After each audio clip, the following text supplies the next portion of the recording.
Hola, salut tout le monde, bienvenue à nouveau sur ma chaîne. Donc comme vous le savez, je m'appelle Alliance Marie. Aujourd'hui nous sommes le 4 novembre 2021 et je vais te parler de la différence entre le DEC, l'AESC et le DEP. Je vais te dire également dans quel type ces diplômes-là vont être délivrés.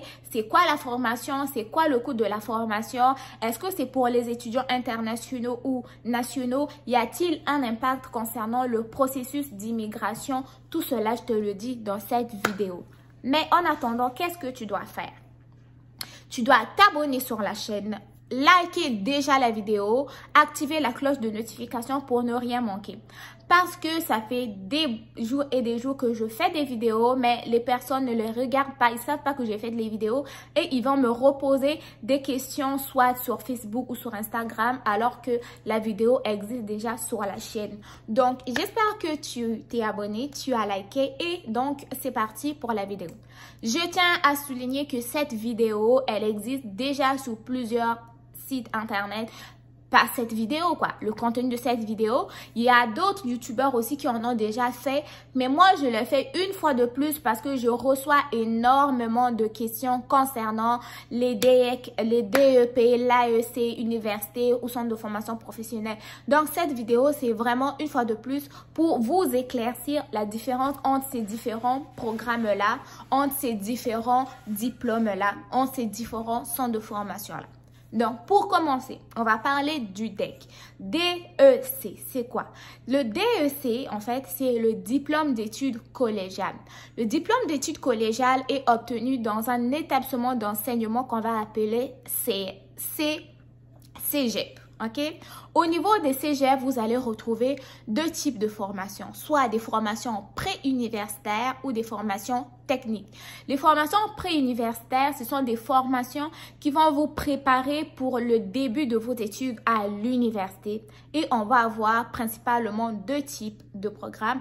On va avoir les sciences de la nature et les sciences humaines. OK? Ensuite de ça, vous allez retrouver les formations techniques. Il y en a une panoplie dont la durée maximum est de 3 ans.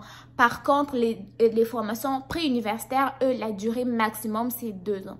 Donc, au niveau des formations techniques, ceux-là vont vous préparer sur le marché de l'emploi. C'est-à-dire, ils vont vous enseigner directement une profession. C'est-à-dire que à la sortie de cette formation-là, vous êtes déjà un professionnel dans tel ou tel domaine.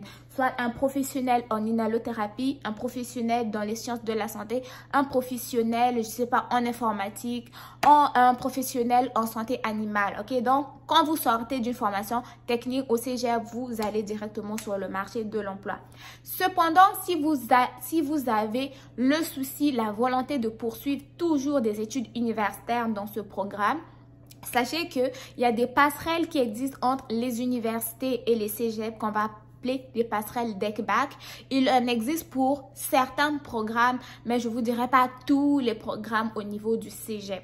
Donc, si vous voulez ou vous prévoyez continuer des études à l'université en passant par le cégep, allez vérifier si votre programme technique au niveau du cégep a une passerelle au niveau du baccalauréat.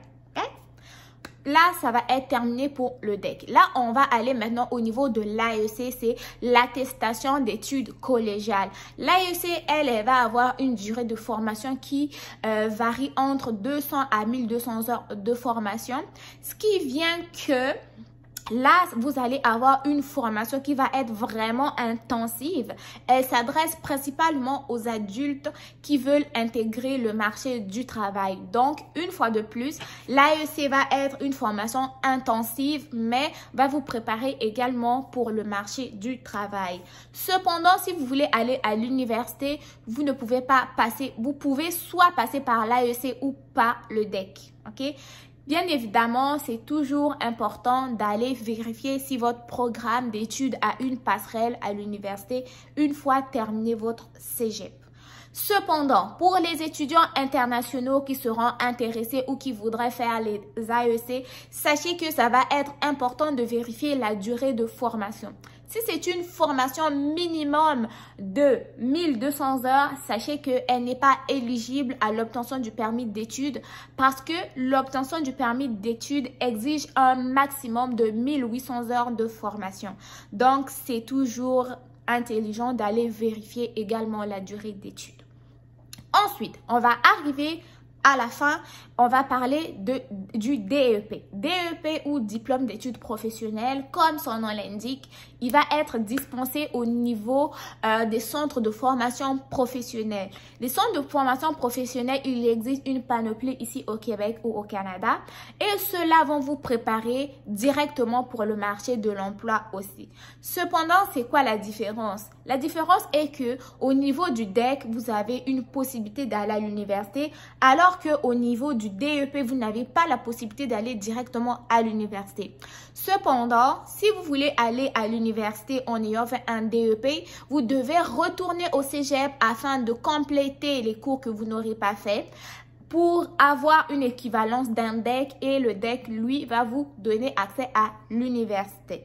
Donc, c'est un peu ça. On ne peut pas aller à l'université directement en passant par un DEP. OK? Ça, c'est pour les étudiants internationaux.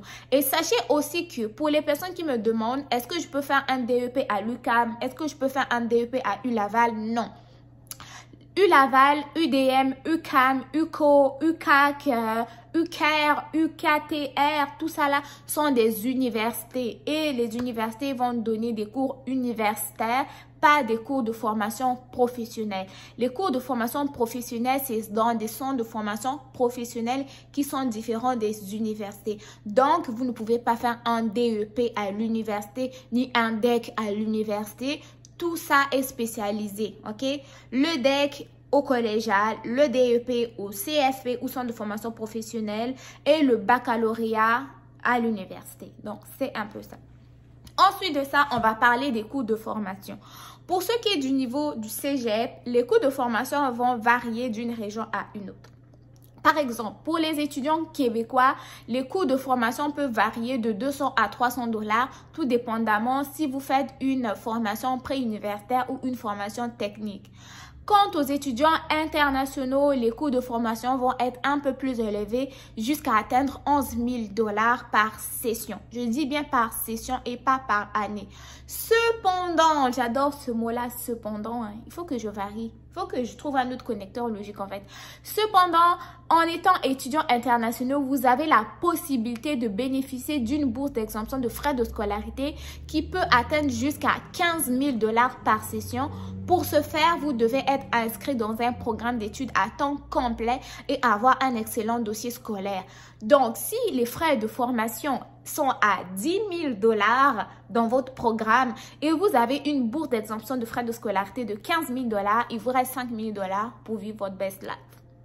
Non, pour vous nourrir, vous habiller et le petit à côté. OK?